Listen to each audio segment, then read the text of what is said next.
है जहां पे हरियाणा सरकार ने ओलंपिक खिलाड़ियों को सम्मान राशि जो उनको दी जाने वाली थी उसको जारी कर दिया है। सभी 25 खिलाड़ियों के खातों में ये धनराशि भेज दी गई है। शूटिंग में 2 ब्रॉन्ज मेडल जीतने वाली मनु भाकर को 5 करोड़ रुपए की राशि दी गई है। तो वहीं रजत पदक विजेता नीरज चोपड़ा को 4 करोड़ रुपए भेजे गए हैं। फाइनल में पहुंचने वाली विनेश फोगाट को भी 4 करोड़ रुपए की धनराशि उनके खाते में भेजी गई है।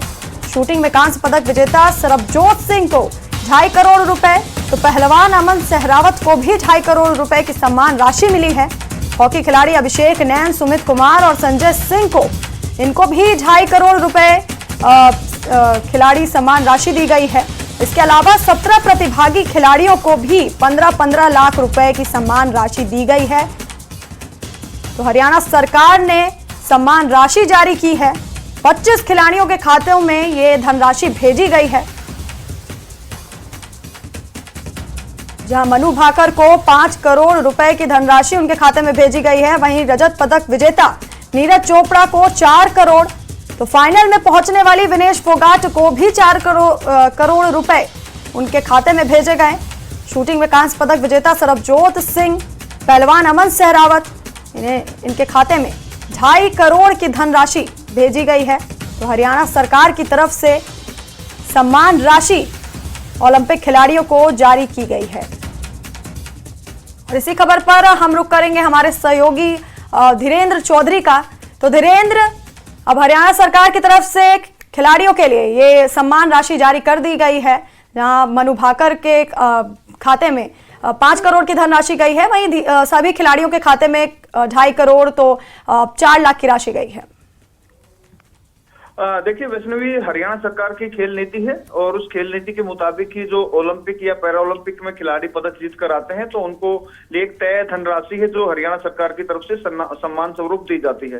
तो 17 अगस्त को ये कार्यक्रम होना था, राज्य स्तरीय समारोह होना था, खिलाड़ियों का मान सम्मान करना था, लेकिन उससे पहले एक दिन पहले 16 अगस्त को हरियाणा के अंदर चुनाव आचार संहिता लग गई। इस कारण वो कार्यक्रम तो नहीं हो पाया, लेकिन जो खिलाड़ी थे पदक विजेता उनको हरियाणा सरकार ने खेल जो धनराशि थी पदक के हिसाब से वो जारी कर दी है। जैसे हम बात भाकर की, मनु भाकर ने 2 ब्रॉन्ज मेडल जीते थे, तो ब्रॉन्ज मेडल में हरियाणा में 2.5 करोड़ रुपए धनराशि होती है, तो 2 मेडल के उनको 5 करोड़ रुपए जारी किए गए हैं। इसी तरह से रजत पदक विजेता जेवलिन थ्रोवर नीरज चोपड़ा को भी 4 करोड़ रुपए की राशि दी गई, क्योंकि स्वर्ण पदक को 6 करोड़ और रजत पदक को 4 करोड़ हरियाणा सरकार देती है।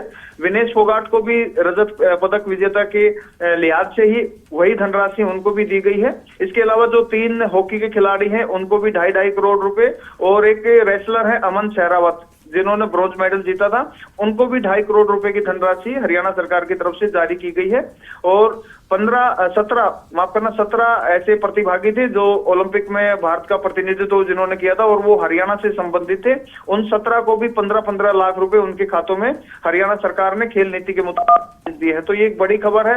हरियाणा सरकार हमेशा जो खिलाड़ी हैं उनका मान सम्मान करती है, चाहे प्रदेश के अंदर सरकार किसी भी पार्टी की होती है, लेकिन खिलाड़ियों को लेकर सभी पार्टियों का रुख समान रहता है। तो उसी तहत इन खिलाड़ियों को सम्मान स्वरूप ये राशि जारी की गई है। जी धीरेन्द्र, और कहीं ना कहीं हरियाणा सरकार के इस कदम से जो भी वो खिलाड़ी हैं या जो भी वहाँ के युवा हैं जो खेलों की तरफ जिनकी रुचि है, उनका कहीं ना कहीं ये प्रोत्साहन उन्हें मिला है कि वो इस खेल में आगे बढ़ें। हाँ बिल्कुल, निश्चित तौर पर जब से हरियाणा सरकार ने पॉलिसी बनाई है, सबसे पहले कर्णम मल्लेश्वरी को कांस्य पदक विजेता के तौर पर 25 लाख रुपए की राशि मिली थी, जो देश में सर्वाधिक थी उस वक्त के। उसके बाद लगातार इसमें बढ़ोतरी होती गई, चाहे कांग्रेस की सरकार रही या इंडियन नेशनल लोकदल की या फिर अब भारतीय जनता पार्टी की, सभी सरकारों ने इसमें बढ़ोतरी की है। और यही कारण है कि हरियाणा के अंदर खेलों का माहौल लगातार बनता जा रहा है और ओलंपिक में भी हरियाणा की भागीदारी सबसे ज्यादा रहती है। जी धीरेन्द्र, आपका बहुत बहुत शुक्रिया तमाम जानकारी हमें देने के लिए।